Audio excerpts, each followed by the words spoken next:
राम श्री राम जय जय राम श्री राम जय जय राम। परम पूज्य महाराज श्री आज शरणागति पे बोलेंगे। तो वाल्मीकि रामायण से ये पृष्ठ आज का लिया गया है। वहाँ विभीषण जब आए तो भगवान ने ही पूछा सुग्रीव आदि को क्या करना चाहिए। तो रावण का भाई है इसको तो इसको शरणागति का कोई प्रश्न ही नहीं है। तो फिर वहाँ बहुत लंबा प्रसंग है, मतलब यहाँ मूल रामायण अमृत मेरे सामने है जहाँ से लिया है। तो करीब करीब 40 पृष्ठ से ज़्यादा महाराज श्री शरणागति पे बोले हैं और वो इतना ज़बरदस्त है वो शरणागति का प्रसंग महाराज श्री का। तो खैर यहाँ तो 2 ही पृष्ठों का लिया है। भगवान केवल यह देखते हैं कि यह मेरे पास आ गया है। 26 नवंबर आनंद रस रत्नाकर श्रीमद् वाल्मीकि रामायण अमृत पृष्ठ संख्या 271-272। भगवान केवल यह देखते हैं कि यह मेरे पास आ गया है। और बात ठीक है। अब देखिए बाबा और महाराज हमको यही होता है कि भाव यही बनता है। ये बैठे हैं तो ये क्या देखते हैं, बस यही देखते हैं कि ये लोग आ गए हैं हमारे पास। अब इनको जो देना है वो दे रहे हैं, किसी भी विधा से लुटा रहे हैं। तो भगवान केवल ये देखते हैं कि ये मेरे पास आ गया है। ये नहीं देखते कि भाई श्याम जी देखो क्यों ऐसा कर रहा है, कुछ नहीं, वो देखने की जरूरत ही नहीं है कि वो जो कर रहा है श्याम जी या गोविंदानंद, श्याम जी का नाम क्यों ले, तो वो जो कर रहा है वो तो है ही नहीं सत्य। उनकी दृष्टि में तो तत्व ही सत्य है ना। तो इसलिए इनके पास ये दृष्टि है भगवान अथवा सदगुरु के पास कि केवल ये देखते हैं कि ये मेरे पास आ गया है। अब इनका काम शुरू हो जाएगा, है ना। मेरे पास आ गया है तो पहले तो प्यार ही देंगे, और प्यार देने क्योंकि विभीषण को शरणागति अब जब ले लिया, शरणागति में शरण आ गया, उसके बाद जो है धीरे धीरे लंकेश तो बना दिया। और असर ऐसा होता है इन महापुरुषों का अथवा भगवान का, बस उनका एक हाथ ऊपर, वो गोपियाँ कहती हैं, कृपात्री जी महाराज कहते हैं कि आप अपना हाथ रख दीजिए हमारे सिर पे, बस हमारा काम बन जाएगा। क्यों? क्योंकि उस हाथ के अंदर ऐसी क्षमता है कि उस सब पाप और जितना जो है वो सब खत्म। हम लोगों को तो अब इतना सब पापड़ बेलने पड़ रहे हैं, पर वो सचमुच में धन्य है जिनके सिर पे कलालिंगन की बात चल रही थी। ये तो कोई मतलब ऐसी विधा है जिस विधा से ये स्वयं सद्गुरु और ईश्वर जानते हैं कि वो कैसे, गोपियाँ जान रही हैं कि अगर इन्होंने हाथ रख दिया हमारा काम बन जाएगा। इतना यानी उसमें क्या कहना चाहिए कि पूरी शक्ति कहिए या जो भी कहिए, इसको और बढ़िया दृष्टांत द्वारा समझाते हैं कृपात्री जी महाराज कि एक जलती हुई लकड़ी है। तो अब उधर जो है वो तो बिल्कुल लकड़ी पड़ी है पर जल तो नहीं रही है, पर वो उसको छू देगी जलती हुई लकड़ी, बस उसी से। इसीलिए वो जो वहाँ उसमें चीर हरण में बताया कि अब ये जो कपड़े हैं ये मैंने छू दिए हैं, अब तुम इनको पहनोगी। यानी वो छू स्पर्श जो है ईश्वर का, उसका देखिए। तो इसलिए यहाँ कह रहे हैं भगवान केवल ये देखते हैं कि ये मेरे पास आ गया है। वहाँ पहुँचना ही वो क्या है मानस में कि जूड़ी पहुँच ही नहीं पा रहा है सत्संग में। हाँ, जाते ही जड़ाई जाई। तो ये है कि बड़ा बढ़िया बाबा लिखते हैं। हाँ, गृह कारज नाना जंजाला ते अति दुर्गम शैल विषादा, जो करी कष्ट जाए पुनि भाई, जाते ही नींद जड़ाई आई। वहाँ जाके नींद आ जाती जाए पुन कोई, जाते ही नींद जड़ाई हुई। और उसके बाद भी ये नहीं, नींद आ गई जड़ाई हुई, तो फिर वहाँ फिर आवे समेत अभिमाना। वहां से लौट आएगा अभिमान के सहित, फिर आवे समेत अभिमाना। और फिर आकर के फिर क्या करेगा? अरे क्या बाहर जाके क्या मूर्ख के पास जाके बैठे, आता जाता कुछ नहीं है, झूठ है वहाँ जो है, मारना है, ये है वो है कुछ नहीं है। तो शर्मिंदा करता है सुनाओ उसकी निंदा भी करेगा। तो 4 पाप हुआ एक साथ में। सती गई तो सबसे पहले जैसे उन्होंने शुरू किया, पहुंचते ही वहां उन्होंने प्रसंग में क्या किया कि जैसे गई तो यहाँ गोस्वामी जी लिखते हैं, एक बार त्रेता युग माही शंभु गए कुंभज रिस्वाही, और संग सती जग जननी भवानी पूजे ऋषि अखिलेश्वर जान। आज ऋषि ने सोचा कि जिसकी मैं कथा कहता हूँ, जिसका मैं सत्संग करता हूँ, वो साक्षात आ गए हैं। तो व्यास गद्दी छोड़ करके उतर करके उनका पूजन किया। तो सती का वहीं से दिमाग ठनक गया कि ये कैसा व्यास है, तो मूर्ख नहीं वज्र मूर्ख है, ये श्रोता का जो है पूजन कर रहा है, ये क्या सुनाएगा। बस उनका चित्त वहां से हट गया। तो पहला अपराध किया उन्होंने व्यास का। दूसरा अपराध फिर कर रहे हैं, क्योंकि राम कथा मुनिवर्ज बखानी सुनी महेश परम सुखमानी। शंकर जी बड़ा आनंद लेकर के सुन रहे हैं, और ये तो चालाक थी ना, तो चालाक कौन होते, लोमड़ी फाक्स तो वो चालाकी उसकी आई। तो अब इसने क्या किया कि ये सुना उन्हें नहीं कहा, ये जो सुना रहे हैं तो रोज ही भोलेनाथ सुनाते, मैं क्या सुनना कि उनसे नई बात कर रहे हैं। पर शंकर जी की श्रद्धा भगवान की कथा में है, कहने वालों में नहीं। क्योंकि यही कथा कौवा भी कह रहा और हंस बन के सुन रहे हैं। तो भगवान की कथा कह रहा, संसार की बात कहता तो ना सुनते, पर भगवान की बात कहते ही वो महत्वपूर्ण हो गया, इसलिए व्यास गद्दी का महत्व। तो अब वहां सुनी महेश परम सुख मानी। अब उसके बाद में तब ऋष पूछी हरि भगत सुहाई। भगवान की भक्ति भी कोई, इसका भी घर कोई तो, इसके भी मैं सोचता हूँ मैं अधिकारी नहीं, मैं ज्ञान का तो अधिकारी हूं ही नहीं, ये भक्ति का भी अधिकारी कहाँ हूँ, तो और कर्म का भी अधिकारी कहाँ हूँ, उसमें भी कितना निष्कामता कहाँ रही, फलाकांक्षा निष्कामता बताया, सब लोग हम दैन्य, उसमें देवता है और अकिंचन तो कहाँ वो भी नहीं आ रहा। तो कर्म में भी हम फेल हैं, और भक्ति और ज्ञान तो बहुत ऊंची चीज है। तो वहां पर बताया कि अब ऋष पूछी हरि भगत सुहाई, कही शंभु अधिकारी पाई। ये अधिकारी है, इसलिए भगवान की भक्ति बताया। और अब मुनिसन विदा मांग त्रिपुरारी, चले संग लय दक्ष कुमारी। अब यहाँ पर ये भाव बदल गया, क्योंकि पहले तो कहा ये जग जननी है, अब दक्ष कुमारी है। अब दक्ष कुमारी है। तो दक्ष माने ब्रह्मा का बेटा है, ब्रह्मा माने बुद्धि है, बुद्धिवादी है, और बुद्धि से क्या उत्पन्न होगी, चालाकी, और चालाकी से ये क्या है, सती, समय जिज्ञासा है।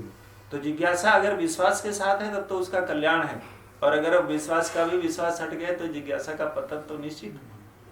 अब क्या हुआ, तो जब वहां पहला अपराध किया उसने व्यास का, दूसरा अपराध भगवान की कथा का किया, अब तीसरा अपराध अब उससे जो बड़ा होने जा रहा है कि खुद शंकर जी का जो विश्वास है उन्हीं का विश्वास नहीं करेगा। क्योंकि जब इधर देखा कि सच्चिदानंद, हाँ कई सच्चिदानंद जग पावन अस्के चलो मनोज साम, तो जब उन्होंने प्रणाम किया तो फिर उनका कहा कि ये तुम किसको प्रणाम कर रहे हो, विष्णु जो सुरहित नर तन धारी, खोजे सो की अज्ञू नारी। वो बेवकूफ की तरह औरत थोड़ा ढूंढे।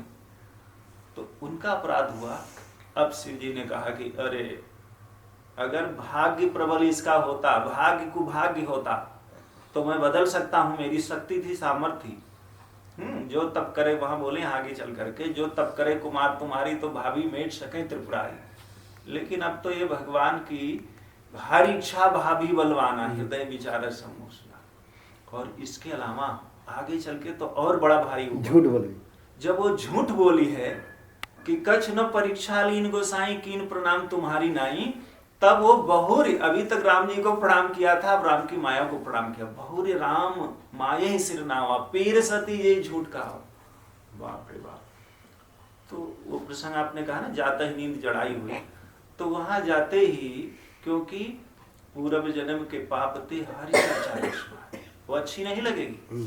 वहां जो बात बोल रहे हैं वो कहाँ अच्छी लगेगी, तो क्यों, वहां तो पाप लेकर के गया है, अभिमान लेकर के गया। तो यहाँ आज के पृष्ठ में महाराज श्री भगवान की महिमा बताएंगे, क्योंकि ये तो हम लोगों की कथा हो गई, दक्ष कुमारी वाली तो हम लोगों की कथा है, तो भगवान की जो महिमा है वो आज के पृष्ठ में आएगी। कि भगवान जो है उनमें ये सामर्थ्य है कि गीता में अर्जुन ने कहा है कि हे प्रभु, मैं प्रपन्न हूँ, अर्थात तुम्हारा पांव पकड़कर तुम्हारी शरण में आ गया हूँ। लेकिन यह कहने के बाद वह बोलता है कि मुझे युद्ध में मत लगाओ। इस पर भगवान हंसने लगे। उनकी हंसी का लक्ष्य यह था, अरे बाबा, जब तुम मेरी शरण में आ गए, मेरे शिष्य बन गए, प्रपन्न हो गए, तब ये जिद्द क्यों? शरणापन्न हो गए तब अपना यह निश्चय कि मैं नहीं लड़ूंगा क्रियान्वित क्यों करना चाहते हो? महर्षि को अपने एक प्रसंग की याद आ गई, उसको बता रहे हैं। मैंने एक बार किसी महात्मा को लिखा कि मैं आपका सत्संग करने के लिए आना चाहता हूँ। उनका उत्तर आया कि अब तक तुमने देख, सुन, सोच, समझ और पढ़कर जो मान्यताएं बना ली हैं, वे यदि मेरे समझाने से गलत सिद्ध हो जाएं, तो तुम उनको छोड़ने के लिए तैयार हो या नहीं? यदि छोड़ने के लिए तैयार हो तो मेरे पास आ जाओ, यहाँ रहो, सत्संग करो। अन्यथा छोड़ने के लिए अगर तैयार नहीं हो अपनी मान्यताओं को, जबकि हम सिद्ध कर देंगे कि वो गलत हैं, पर फिर भी तुम छोड़ने के लिए तैयार नहीं हो, तो तुम्हें अपनी अविवेकपूर्ण मान्यताओं को मानते रहना है यदि, तो मेरे पास आने से कोई लाभ नहीं होगा। पहले यह विचार कर लो कि तुम्हारे भीतर गलत बात को छोड़ने की ताकत है कि नहीं।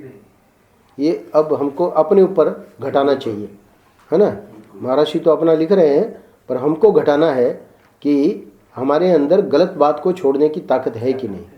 अगर है ताकत तो ये सत्संग काम करेगा, ताकत नहीं है तो सत्संग में जाते रहो, मना नहीं कर रहे हैं, पर वो सत्संग का फल नहीं मिलेगा। तो भगवान की शरण में जाने का एक भाव तो यह है कि देह और देह मूलक जो संबंध हैं, मान्यताएं हैं, उन सबको भगवान के प्रति समर्पित कर देना। दूसरा भाव यह है कि तबास्मि इति च याचते, मैं तुम्हारा हूं, तुम्हारी शरण में हूं। अब यहां आप देखेंगे कि जो प्रथम पैराग्राफ में अर्जुन की बात ली, तो भगवान का सामर्थ्य देखिए कि भले उसने ये गलती करी कि मैं लड़ूंगा नहीं, पर भगवान ने करुणा करके गीता का उपदेश देके और उसका चित्त बदल दिया। करिष्ये वचनम तव, ये भगवान का सामर्थ्य है ना। तो इसलिए महर्षि अब आगे कह रहे हैं कि भगवान में अपना पराया नहीं है, उनका तो संपूर्ण विश्व ही अपना स्वरूप है। भाई अपना पराया तो हम लोगों में है, वो तो जान रहे हैं ना कि भाई मैं ही। इसलिए उड़िया बाबा जी का जब मैंने, स्वामी जी जब पढ़ा हमारे महाराज जी करके, महाराज जी उसकी बहुत प्रशंसा करते थे। अब ये छप रहा है, सुरेंद्र भाई छपवा रहे हैं उसे, तो आ जाएगा मुझे लगता है 1 महीने में। आज जरा फ़ोन कर देना उसको, बंसी वल्लभ शर्मा को, कि क्या हुआ है ना। और ये भी कह देना कि वो आए हुए हैं और सोमवार रविवार तक रहेंगे, तो हो सकता है रविवार को आके मिल ले। हाँ, तो ये बाबा के उसमें क्या बोलते हैं, आंजनेय ने उनका वो लिखा चरित्र, तो उसमें एक बड़ी प्यारी बात आई है, सच्ची घटना है। बाबा बैठे हैं और कोई द्वेषी, कोई सब तरह के लोग होते हैं, तो उनको गालियां दे रहा है बाबा को, और वो जो शिष्य बैठा है उससे सहन नहीं हो रहा है। स्वाभाविक है, कैसे शिष्य को सहन होगा कि सदगुरु को गाली दी जा रही। तो बोले कि बाबा मैं इसको सीधा कर दूंगा। तो बाबा ने कहा कि बेटा मैं ही अपने को गाली दे रहा हूँ, वो हमने जब से पढ़ा वो हमारे हृदय से जाती नहीं है वो बात। तो महर्षि कह रहे हैं कि भगवान में अपना पराया नहीं है, उनका तो संपूर्ण विश्व ही अपना स्वरूप है। जैसे बाबा कह रहे हैं ना कि मैं ही अपने को गाली दे रहा हूँ, ये बात कहाँ बनती है। जैसे किसी ने हमको अपमानित किया, झट से द्वेष आ गया, झट से उसके प्रति हमारे हृदय में घृणा आ गई, क्रोध आ गया। तो ये तो जब ये है ज्ञान निष्ठा का स्वरूप, जो भगवान की दृष्टि है वही सदगुरु की दृष्टि है। हम जिन महापुरुषों का नाम लेते हैं, है ना, तो उस कक्षा में हम बैठने लायक थोड़ी हैं। भगवान में अपना पराया नहीं है, उनका तो संपूर्ण विश्व ही अपना स्वरूप है। ये मैं बीच बीच में स्वामी जी इनको भी देख रहा हूँ, विद्यानंद गिरी जी को, क्योंकि इन्होंने 18 दिन में पूरी गीता पे अष्टादशा वो उनका चलता था, आज भी चलता होगा। तो 18 दिन में कोई ना कोई, या तो ब्रह्मसूत्र पे 18 दिन साल में एक बार, या गीता पे या उपनिषदों पे, ऐसे करके तो अष्टादशा किया है। तो लोगों ने रिकॉर्ड कर लिया, बाद में छप गया। तो वहाँ पर ये कर्मयोग अभी चलेगा ना आज से, तो मैं उनका देख रहा था, पहले भी देखा था मैंने, तो उनकी वो एक पंक्ति मुझे बहुत पसंद आई, स्वयं विद्यानंद गिरी जी की। बोले कि इस पूरे अध्याय में 43 श्लोक हैं, तो 2 श्लोक ऐसे हैं जो कि ज्ञानी के लिए है, बाकी तो ये पूरा का पूरा कर्मयोग है। तो 2 श्लोक कौन से हैं? यस्तु आत्मरति रेव स्यात् आत्मतृप्तस्य मानवः आत्मन्येव च संतुष्टः तस्य कार्यं न विद्यते नैव तस्य कृते नार्थो न कृते न कश्चन। तो कहते हैं, वो जो बात इतनी प्यारी बताई उन्होंने, कहते हैं कि उस श्रेणी में हम बैठने लायक नहीं। हाँ, अपने लिए तो ये है, भगवान में अपना पराया नहीं है, उनका तो संपूर्ण विश्व ही अपना स्वरूप है। तो इस श्रेणी में बैठने वाले यही दत्तात्रेय और रव अपने जड़ भरत और है ना आदि शंकराचार्य, उड़िया बाबा, ये लोग हैं, क्योंकि जो भगवान का ज्ञान है वही इनका ज्ञान है। ये विशेषता है। मजहबवाद और महाराष्ट्री आ रहे हैं हम लोगों के मतलब धरातल पे, जो इस समय चल रहा है। क्या चल रहा है? मजहबवाद तो व्यक्तियों की देन है। बौद्धों जैनों के बाद आचार्य मूलक धर्मों की बहुत ज्यादा सृष्टि हुई, अन्यथा धर्म तो ज्ञान मूलक ही होता है, तत्व मूलक ही होता है, यानी हमारे वेद। अन्यथा धर्म तो ज्ञान मूलक ही होता है, तत्व मूलक ही होता है। अब आजकल क्या हो रहा है? ये हमारा धर्म, वह तुम्हारा धर्म। इस प्रकार जब धर्म व्यक्तिवाद से आक्रांत हो गया है ना, आजकल जो हो रहा है उसकी महर्षि वर्णन उसका कर रहे हैं, ये हमारा धर्म वह तुम्हारा धर्म। इस प्रकार जब धर्म व्यक्तिवाद से आक्रांत हो गया, तब उसमें अनेक विकृतियां पैदा हो गईं और उनके भिन्न भिन्न प्रकार बन गए। एक पुस्तक हमको दी गई, मैं दक्षिण में था, तो सत्य साईं बाबा, तो सत्य साईं बाबा के जो विचार थे उसमें, तो हमने कहा चलो देख लेते हैं।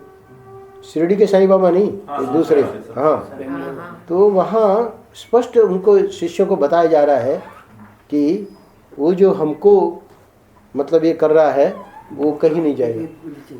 हाँ, दे दो डब्बा। हाँ, यही डब्बा नीचे, डिब्बा। तो दृष्टि ये दी जा रही है कि वो सत्य साईं बाबा अपने शिष्यों को कह रहे हैं कि और किसी सत्संग में नहीं जाना है। उन्होंने कहा हद हो गई। तो ये हो गया ना मजहबवाद, है ना।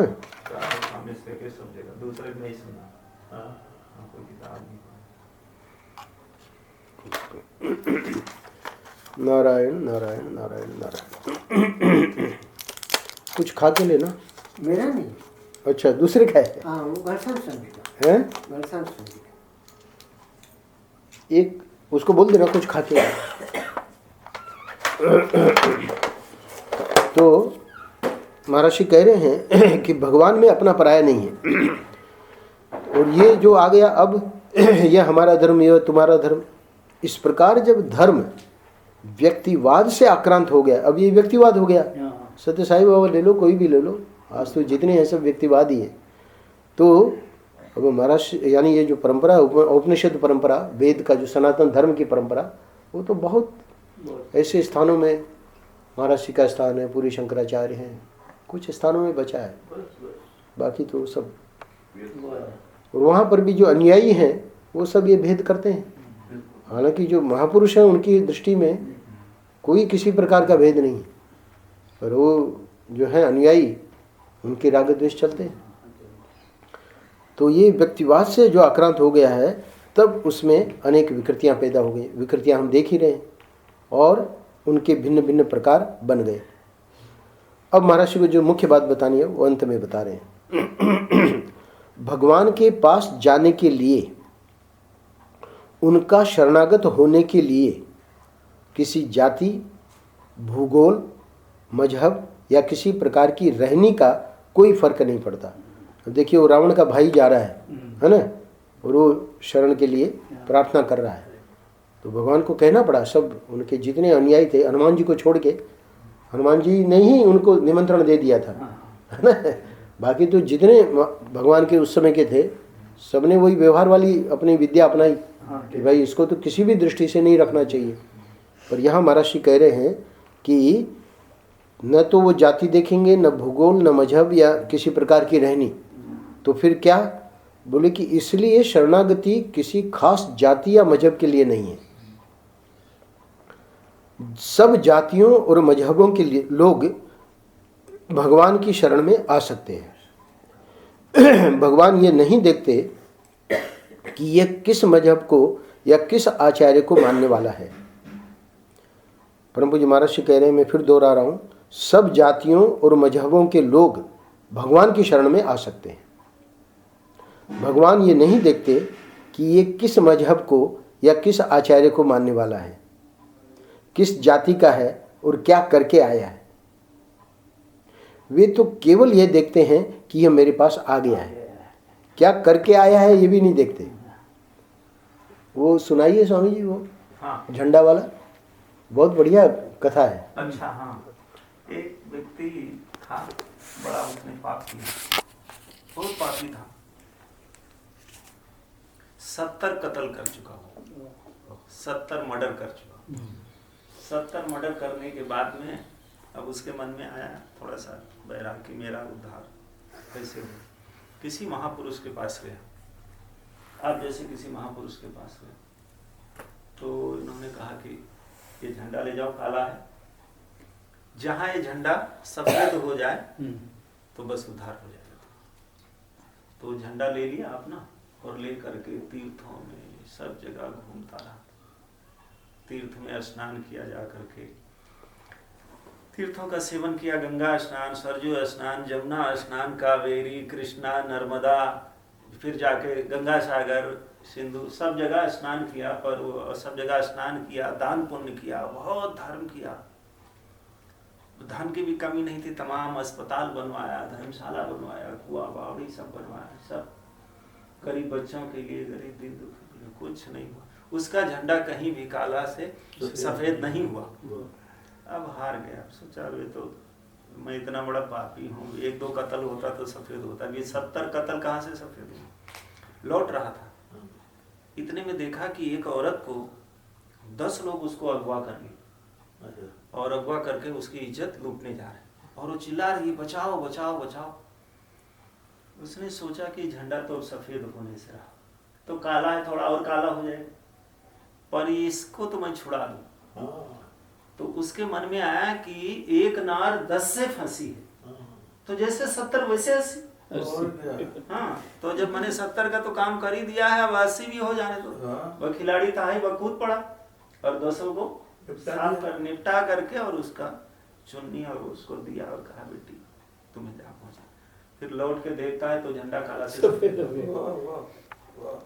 एक नार 10 से फंसी जैसे 70। तो ये जो है, तो यहाँ महर्षि कह रहे हैं कि भगवान ये नहीं देखते कि किस मजहब को या किस आचार्य को मानने वाला है, किस जाति का है और क्या करके आया है। 70 कत्ल करके आया है, और भगवान ये नहीं देखते कि 70 कत्ल करके आया, ये 10 और कर दिए और झंडा सफेद कर दिया, तीर्थों में नहीं किया है।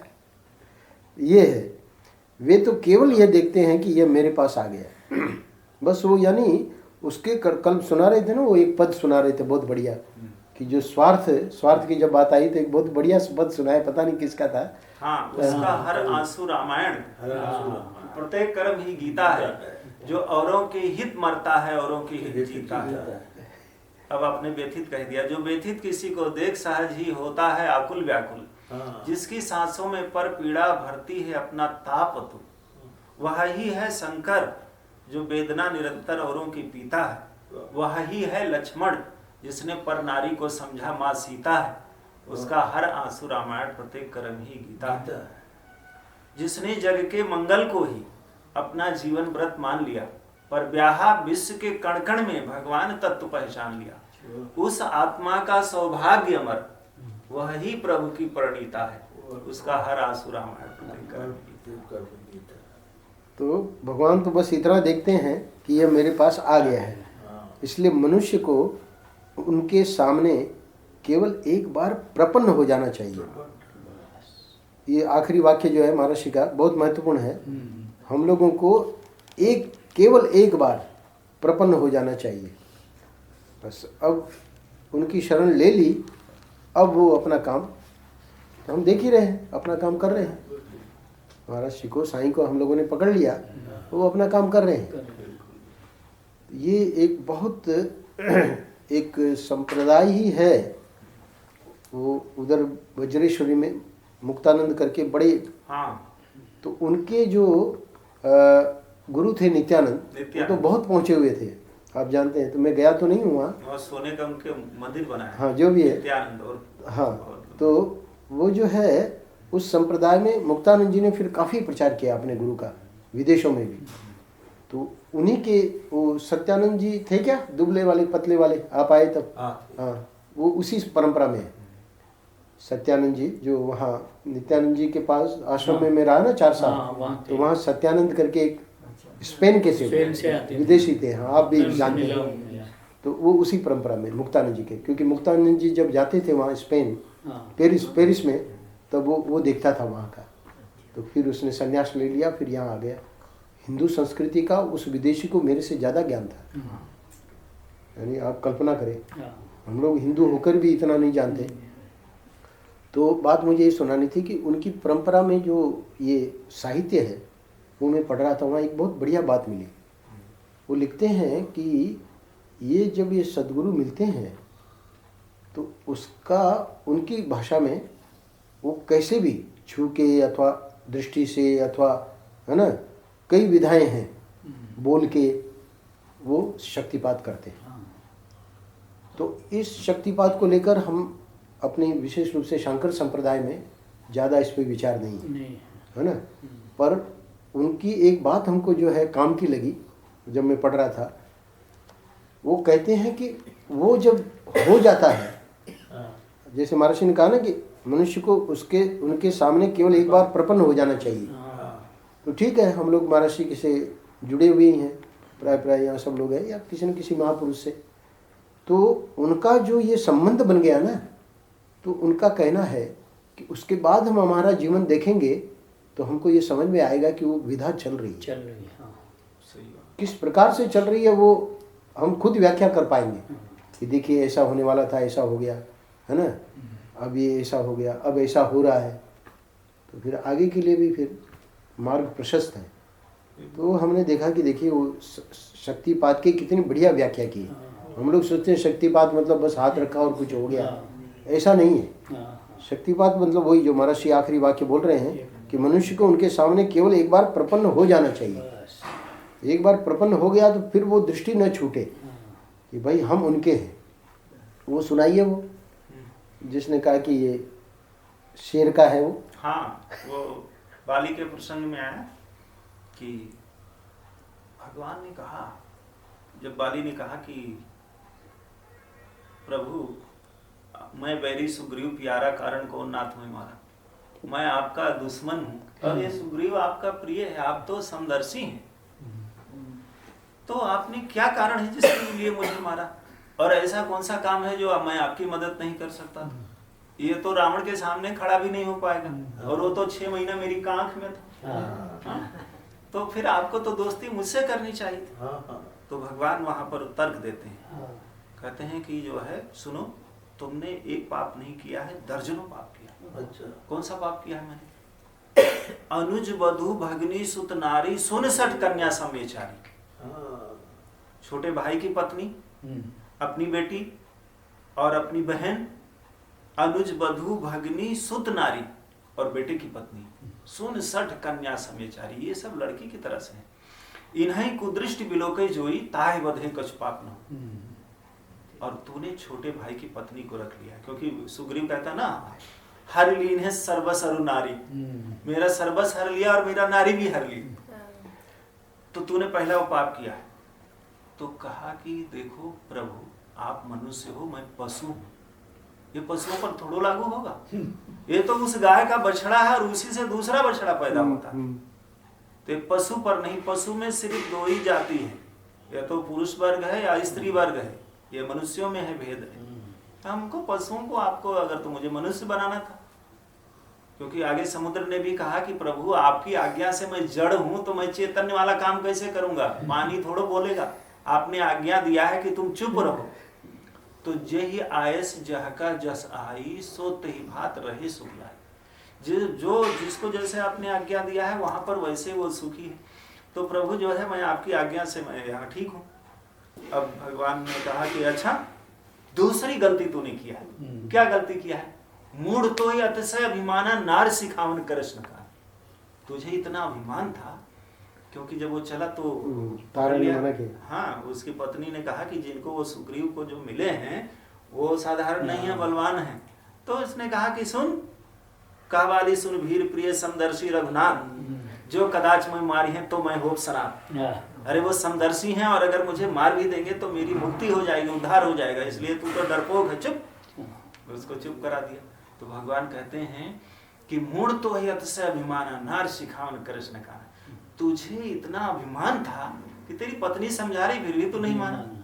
प्रभु पत्नी की बात मान करके कोई आज तक फायदे में रहा है? आपने माना, आप पत्नी की बात तो रो रहे हो चारों तरफ।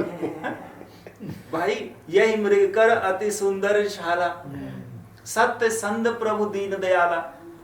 तो अब आप सोने का कहीं मृग होता है, कहीं सुना है, और आपने पत्नी की बात मान करके गए, तब रो। शाम जी को आपके बाप ने पत्नी की बात मानी। आपके तो खानदान में पत्नी की बात मानने का कितना बड़ा हर्जाना है। आपके बाप ने पत्नी की बात मानी, कही की देखो तुम यहाँ पहुंच गए, सारा अयोध्या नाथ हो गया, और आपने पत्नी की बात मानी तो आपका यह हाल है। अब वही शिक्षा हमको भी दे रहे हो।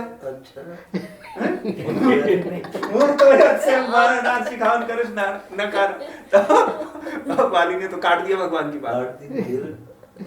अब इसके बाद जो है, अब भगवान ने जो बात कहा कि सुनो ठीक, तुमने काट दिया भी चले, सब बात एक तरफ है, क्योंकि भगवान अभी यहाँ प्रपन्न का बात आया है ना। जी जी। तो भगवान राम ने खुद प्रतिज्ञा किया है और कृष्ण ने अपने भक्त से प्रतिज्ञा कराई है।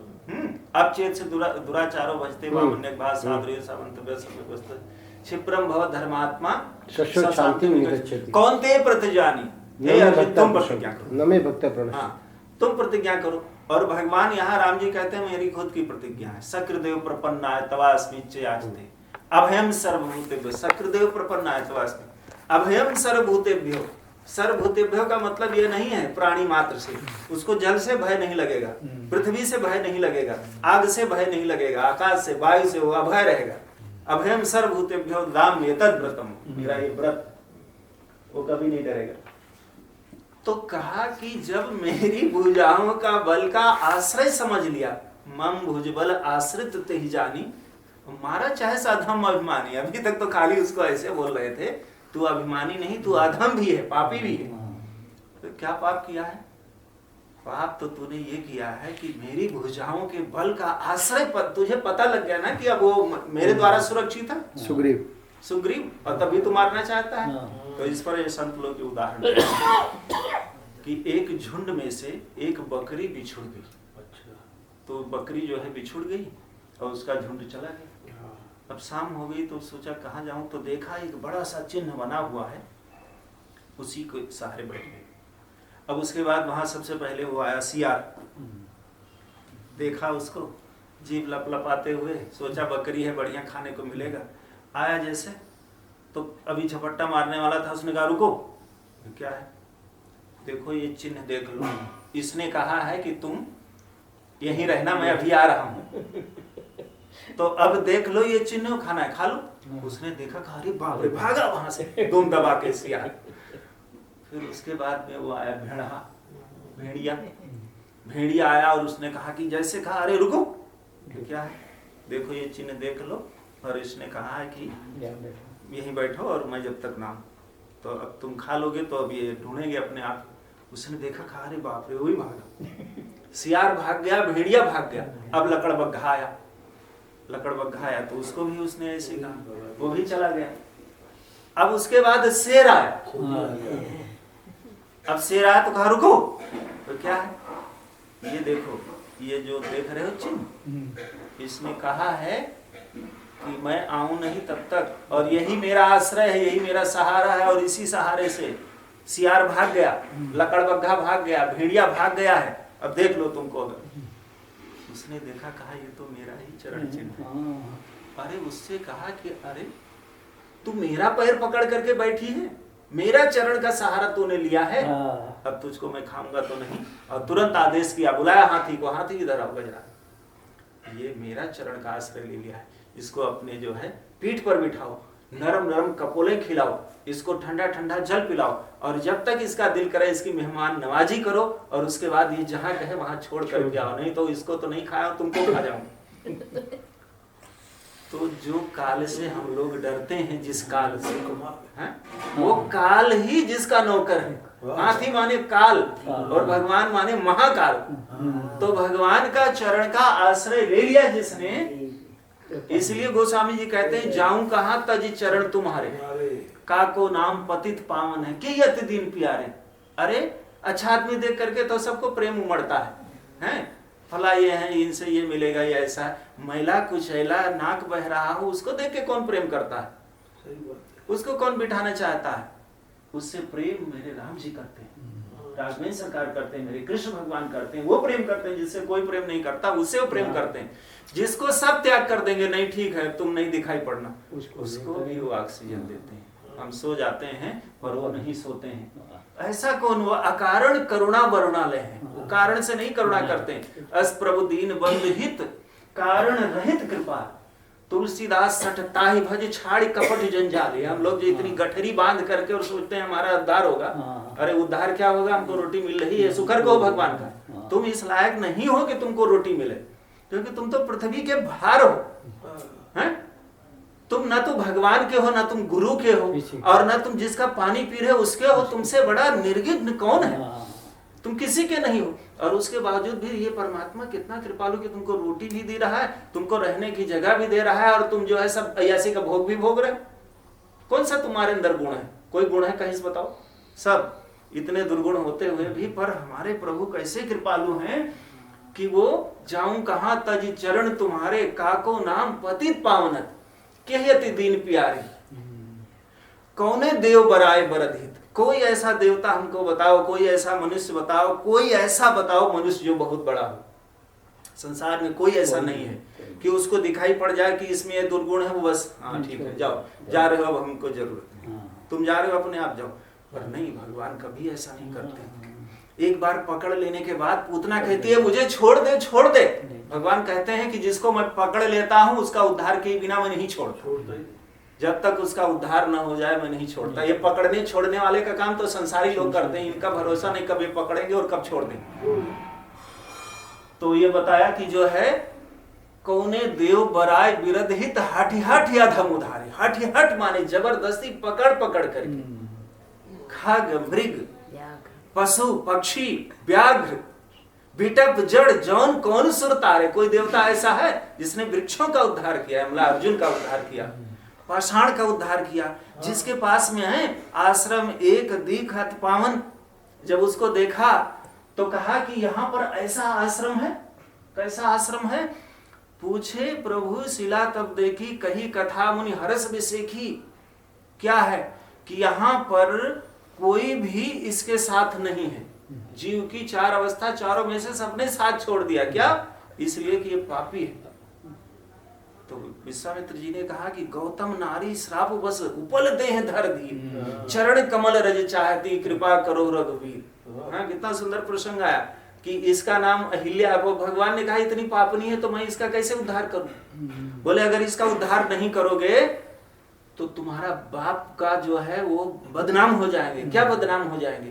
क्योंकि वहां दशरथ जी के मंत्रिमंडल में गौतम भी एक मंत्री है। हाँ, वशिष्ठ जी वहां सब मंत्री है। मंत्रिमंडल जो उनका है वो ऋषियों का मंत्रिमंडल। गौतम, वशिष्ठ, अत्रि, विश्वामित्र, ये सब जो है महाराज दशरथ का मंत्रिमंडल है। वो मंत्री नहीं है, बाकी सब सेवक हैं। तो तुम्हारे पिता के मंत्रिमंडल के मंत्री का जो है ये पत्नी का उद्धार नहीं हुआ, लोग क्या कहेंगे?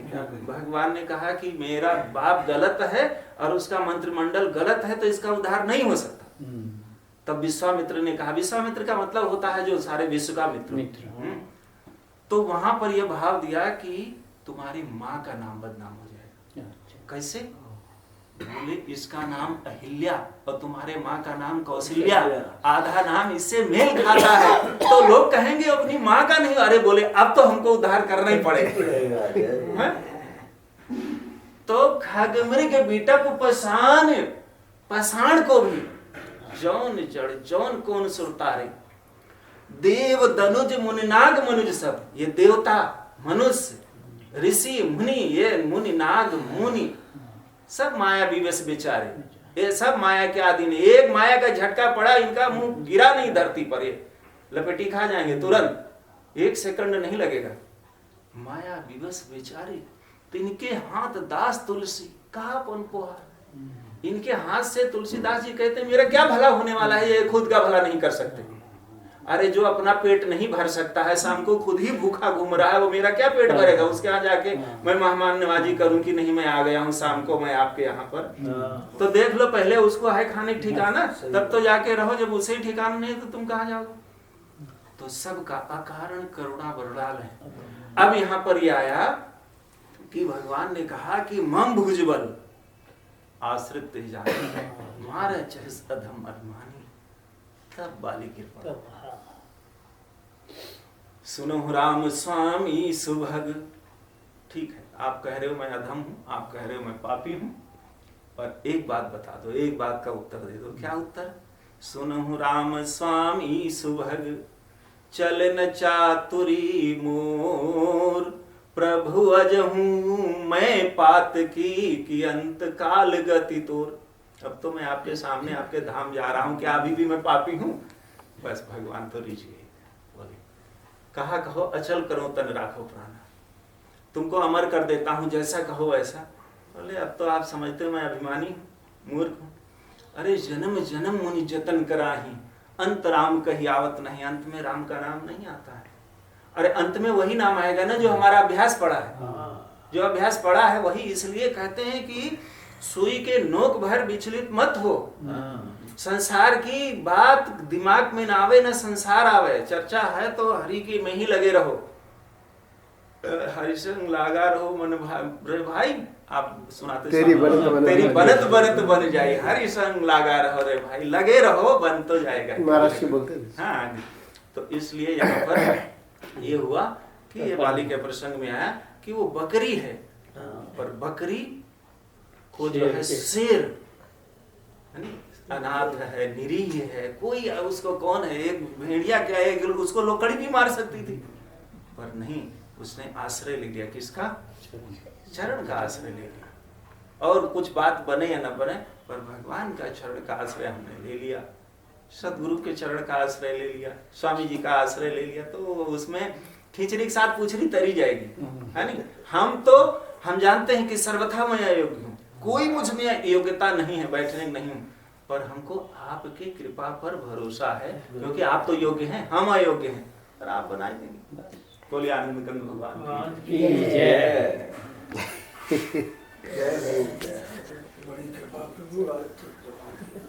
ये पत्नी वाली बात कही ना, इसलिए